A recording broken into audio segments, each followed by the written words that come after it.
Hello बच्चों, आज की इस वीडियो में हम स्टार्ट करने जा रहे हैं बेटा पश्च मेंडलवाद को। यानी कि मेंडल के बाद अनेक वैज्ञानिकों ने अपने अपने एक्सपेरिमेंट किए और मेंडल के नियमों में कुछ कमियां निकाली। उनके बारे में अपन पढ़ने वाले हैं। इनको अपन मेंडल के अपवाद भी कहते हैं। क्या कहते हैं बेटा? मेंडल के अपवाद। यानी कि इसमें आप जितने भी एग्जाम्पल्स पढ़ोगे वो मेंडल के नियमों को पालन नहीं करेंगे।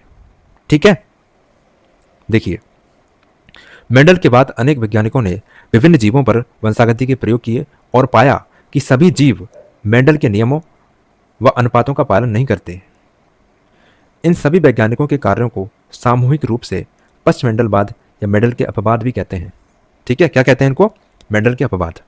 तो इस मेंडल के अपवाद में मेनली आपको क्या पढ़ना है बेटा? जीन इंटरेक्शन को पढ़ना है। किसको पढ़ना है? जीन इंटरेक्शन को पढ़ना है। और जीन इंटरेक्शन में भी दो टाइप के जीन इंटरेक्शन होते हैं। एक होता है नॉन एलिलिक और एक होता है एलिलिक। एलिलिक जीन इंटरेक्शन में आपको पता है कि जो इंटरेक्शन होगा वो एक ही जीन के बीच में होगा या एलील्स के बीच में होगा। देखो, ये एक जीन है, इसमें दो एलील्स हैं। अगर इंटरेक्शन इनके बीच में ही होता है तो इसको क्या कहोगे आप? Allylic gene interaction. लेकिन जब दो अलग अलग जीन्स के बीच में इंटरेक्शन होता है, दो अलग अलग जीन है ना, इन दोनों के बीच में इंटरेक्शन होगा तो उसको क्या कहोगे आप? Non allylic gene interaction. जब दो से ज़्यादा जीन्स के बीच में हो, जब एक ही जीन पर हो तो उसको एलिलिक। समझ में आ गई बात? एलिलिक में कौन कौन से एग्जाम्पल अपने को पढ़ने हैं? मल्टीपल एलिज्म यानी कि बहु युग्म विकल्पिता, इनकम्प्लीट डोमिनेंस यानी कि अपूर्ण प्रभाविता, कोडोमिनेंस सहप्रभाविता, लैथिलिटी यानी कि घातकता, और प्लियोट्रॉपी बहु प्रभाविता। इन पांचों एग्जाम्पल्स को पढ़ना है, काफ़ी इंपॉर्टेंट है, क्वेश्चंस बनते हैं बेटा यहाँ से, है ना। इसके अलावा नॉन एलिलिक जीन इंटरेक्शन में आपने को 6 एग्जाम्पल पढ़ने हैं। ठीक है, पहला है पॉलीजेनिक इनहेरिटेंस यानी कि क्वालिटेटिव इनहेरिटेंस, बहुजीनीय वंशागति। मेंडल की जो वंशागति थी ना बेटा, वो एक जीनीय वंशागति थी, और ये जो वंशागति अपन पढ़ेंगे ये बहुजीनीय वंशागति है ना। इसका मतलब क्या हुआ कि ये मेंडल का अपवाद हो गया।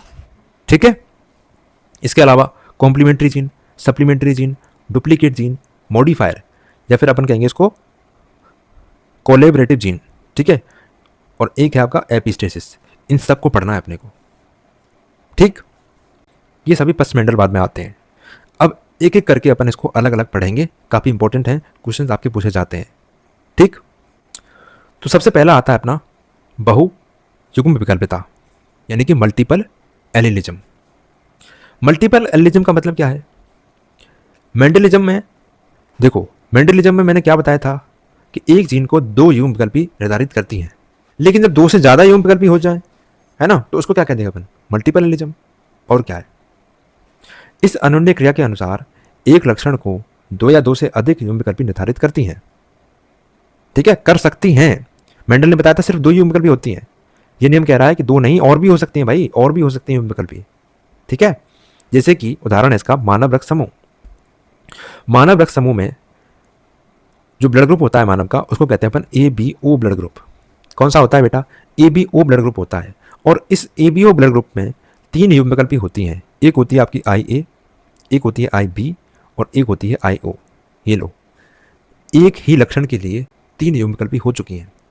तो यहीं पर आपका क्या हो जाता है? मेंडल का नियम खारिज हो जाता है। लेकिन मेंडल इतने बेवकूफ़ नहीं थे, उन्होंने कहा था कि एक जीन का निर्धारण 2 युग्म विकल्पियों से होता है।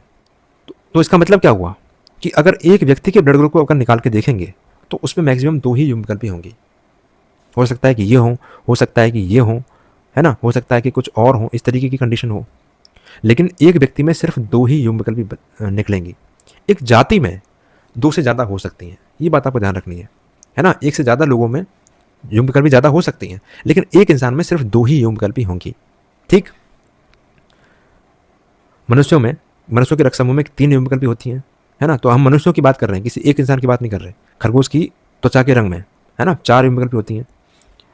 यहाँ पर मैंने यही नोट लिखा है कि बहु युग्म विकल्पिता का अध्ययन केवल तभी किया जा सकता है जब किसी जनसंख्या का अध्ययन किया जा रहा हो, क्योंकि एक जीन के लिए केवल 2 ही युग्म विकल्पी पाई जाती हैं। 2 के अतिरिक्त युग्म विकल्पी उसी जाति के अन्य जीवों में पाई जाती हैं। 2 के अतिरिक्त युग्म विकल्पी उसी जाति के अन्य जीवों में पाई जाती हैं। देखो, एक है आपका मोहन का गुणसूत्र और एक है आपका सोहन का गुणसूत्र। मोहन के गुणसूत्र में क्या दिख रहा है आपको?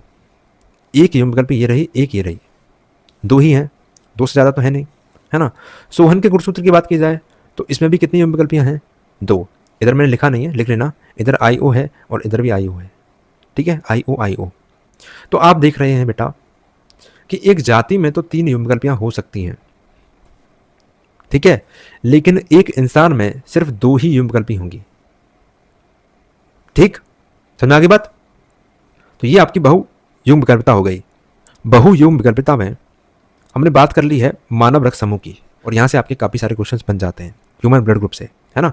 तो अपने को अब ह्यूमन ब्लड ग्रुप के बारे में पढ़ना है, ठीक है, और इसकी बात अपन नेक्स्ट क्लास में करेंगे, ठीक।